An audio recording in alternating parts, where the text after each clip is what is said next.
Dear students, I'm going to discuss with you two very interesting items. One is NA and the other is NAN.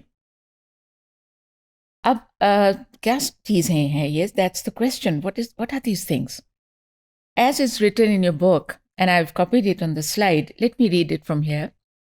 Many of the functions are uses to compute statistics from a numeric structure.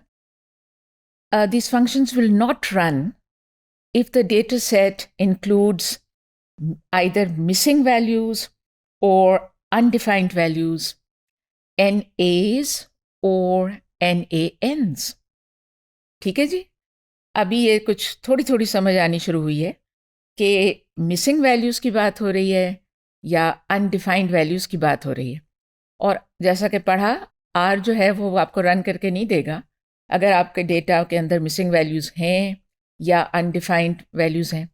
So the example that's given here कि आपने mean निकालना चाहते हैं और एक vector छोटा सा उन्होंने आपके सामने रखा है जिसके अंदर पहला नंबर है 1, दूसरा नंबर है 4, तीसरा नंबर एक्चुअल जो डेटा था वो मिसिंग था तो NA लिख दिया उसकी जगह.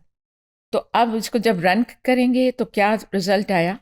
रिज़ल्ट आ गया NA, जो कि मतलब ये है, अभी तो आप यही समझेंगे ना कि वो असल कोई न्यूमेरिकल वैल्यू तो कंप्यूट नहीं की है.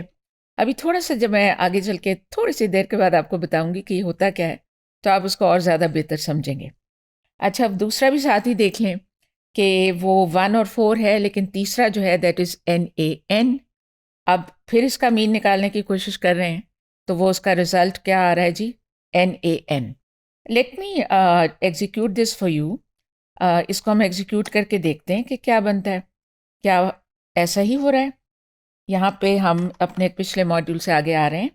मेरी वर्क स्पेस चल रही है, इस पे अब मैं पेस्ट कर रही हूँ और साथ ही उसने फ़ौरन एग्जीक्यूट किया और जैसा कि वहाँ देखा था वही आ गया यहाँ पे भी. इसी तरह दूसरा देख लें.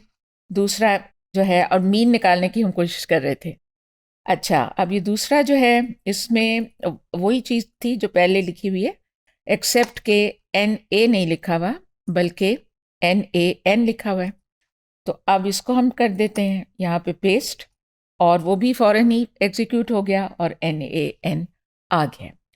तो हैं तो बड़े कोई मज़ेदार सी चीज़ें, लेकिन शायद आप काफ़ी देर से सोच रहे होंगे कि NA का मतलब होता है, बहुत दफ़ा पढ़ा है, नॉट एप्लीकेबल, राइट? अब गूगल पे जब आप लिखते हैं, जो कि अगली स्लाइड पे मैं आपको दिखाने वाली हूँ, अगर आप NA लिखें तो शायद यही आ जाएगा वहाँ पे लिखा, नॉट एप्लीकेबल, या N full stop, A full stop, शायद वो आपको देगा. लेकिन मैंने लिखा NA in R, और जब मैंने ये लिखा तो क्या रिज़ल्ट आया ये देखें. In R or R Studio, NA stands for not available. ठीक है जी? NA is not applicable. Not applicable नहीं है, इसका मफहूम है not available. तो अब तो सीख हो गया ना सारा कुछ. जब हम कह रहे हैं कि मिसिंग वैल्यूज़ हैं, मिसिंग डेटा है, कुछ वैल्यूज़ मिस हैं, तो फिर जाहिर है कि वो हमें अवेलेबल नहीं है. So that makes sense. और बाकी जो है उसको आप आगे भी देख लें, वही लिखा हुआ है. Each cell of your data that displays NA is a missing value. बाकी जो कुछ है इसको आप पढ़ लें. इसके बाद वो दूसरा वाला जो है NAN, वो क्या है? Let's go to that one. इसमें भी मैंने यही लिखा था, NAN in R. और ये क्या है जी? It is not a number. ठीक है जी? NAN, not a number. अगर वहाँ पे कुछ लिखा भी हुआ होगा लेकिन वो नंबर नहीं है तो फिर वो मीन कैसे निकालेगा? ट्राई कर लेते हैं, देखते हैं. देखिए, अभी जो पीछे से मैंने कॉपी किया था उसका मैं पूरा नहीं करती कॉपी. यहाँ 1/4 तक मैंने कर लिया. अब इसको मैं कर रही हूँ जी कॉपी, और यहाँ पे आके मैं इसको पेस्ट कर रही हूँ. अब इसके आगे मैं NAN नहीं लिखती ना, मैं ये लिखती हूँ, suppose these are the marks of the students in a test out of 10. अब थर्ड बच्चे के सही मार्क्स नहीं पता, लेकिन वो for some reason we don't have that information, लेकिन ये पता है कि वो बहुत ही ब्राइट बच्चा है, तो उसके मार्क्स 10 में से 10 नहीं तो 9 तो होंगे। लेकिन वो तो एक अंदाज़ा है ना, तो हम फिर 9 भी नहीं लिखना चाहते, तो हम लिख देते हैं जी हाई, हाई मार्क्स, राइट। अब हम इसको कर देते हैं बंद, और अब मैं इसको कर देती हूँ एंटर। अभी तो कुछ भी नहीं दिया उसने, इंटरेस्टिंग। ये उसको ऐसा लग रहा है नहीं, दैट्स माय फॉल्ट। देखिए वो 2 ब्रैकेट बंद करने थे ना, लेकिन मैंने तो एक ही बंद किया है।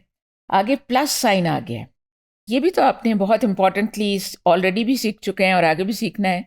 इसको हमेशा जहन में रखना है कि अगर आप एंटर करें और वो प्लस आ जाए, तो वो इसका मतलब ये है कि वो तो अभी समझ रहा है कि आगे भी कुछ लिखना है आपको, यानी अभी वो कंप्लीट ही नहीं हुआ, तो वो क्यों उसको एग्जीक्यूट करे। देखिए ना कि मैं आपसे बातें करते करते 2 पैरेंथेसिस ओपन किए थे, लेकिन बंद मैंने सिर्फ एक किया है, तो वो ज़ाहिर है वो कंप्लीट नहीं है।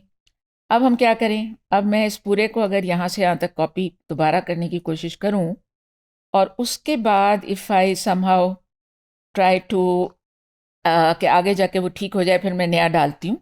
इसको भी देख लीजिए कि क्या होगा। I would do it and it keeps on saying plus plus plus plus.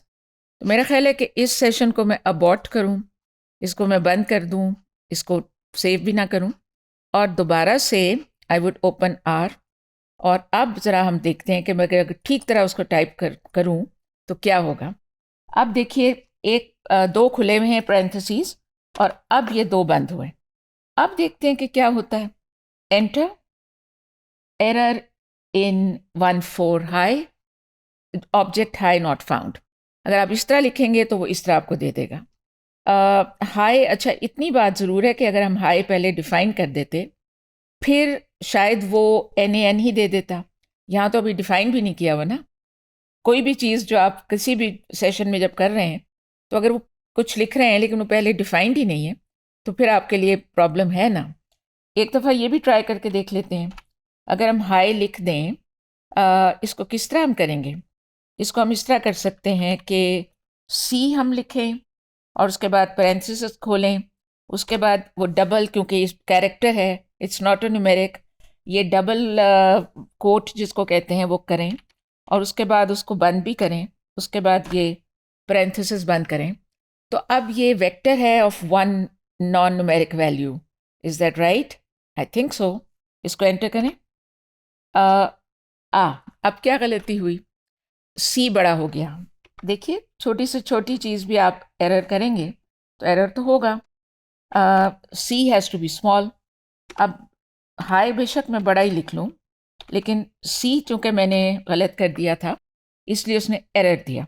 Now let's enter, and finally we have got something. लेकिन अब वो जो बात पहले थी कि मीन निकालना चाह रहे हों, तो अब देखें कैसे बनेगा। अगर मैं इसको कॉपी करूं और पूरा ना करूं, वरना फिर वो एरर देगा। इसको मैं एक आखिरी पैरेंथेसिस छोड़ के कॉपी कर रही हूँ, क्योंकि जब हम इसको कॉपी करते हैं तो फिर उसके बाद हम अंदर भी जा सक रहे होते हैं। अगर वो पूरा ना हो तो फिर, वरना वो एग्जीक्यूट भी कर देता है, तो फिर मसला होता है। एक और बात ये भी कि मैं ये भी तो भूल गई थी ना कि मुझे यहाँ पे भी वो डालना चाहिए। अगर मैं वो डबल कोट नहीं डालती तो I think I would make an error.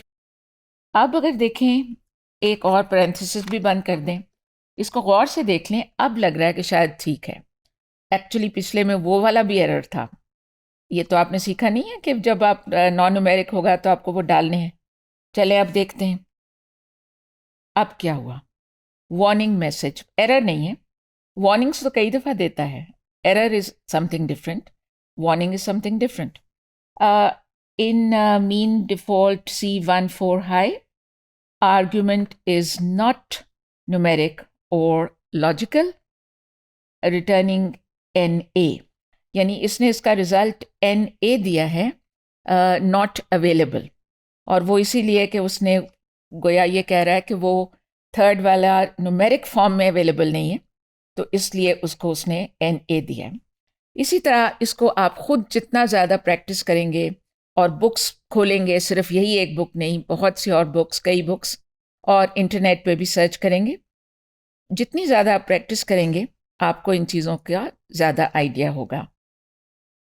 I do want to share with you कि अगर आप ये डाल दें तो फिर आपके मसाइल हल होते हैं। किस तरह से? कि अगर आपको ये पता हो कि जो मिसिंग वैल्यू है, कोई ऐसी चीज़ें हैं वो हमने अपनी कंपटीशन में नहीं डालनी। हम चाहते हैं कि जो हैं न्यूमेरिक वैल्यूज़ उनका तो मीन निकाल दें, तो फिर आप ये ऐड करेंगे अपने उस जो आप कमांड दे रहे हैं, जो आप फंक्शन डिफाइन कर रहे हैं, उसके अंदर NA.RM इक्वल टू ट्रू अगर आप ऐड कर देना, तो वो 1 और 4 वो दो नंबर या जितने भी हैं जो न्यूमेरिक हैं उनका मीन आपको निकाल के दे देगा। ये देख लीजिए 1 और 4 का मीन उसने 2.5, जाहिर है वही उसका मीन होगा और वो निकाल दिया। इसी तरह NaN के केस में भी अगर हम कहते हैं कि उनको तो पढ़े करें ना, हमें जो एक्चुअल डेटा जितना है उसको तो आप कर दें, तो फिर अगेन आपने ये लिखा अपने और आपको उसने निकाल के दिया। तो इसको आप ज़रूर इसकी भी प्रैक्टिस कीजिएगा। लेकिन अब ये इसकी भी मैं आपको बता दूं कि अगर गूगल वगैरह पे इसको लिखें तो आपको क्या पता लगता है कि ये क्या है। NA.RM लॉजिकल वैल्यू, लॉजिकल्स आप पढ़ चुके हैं, और ये भी एक लॉजिकल वैल्यू है which indicates whether NA values should be stripped before the computation proceeds, कि वो आप उनको छोड़ के बाकी जो हैं उस पर कंप्यूटेशन कर दें।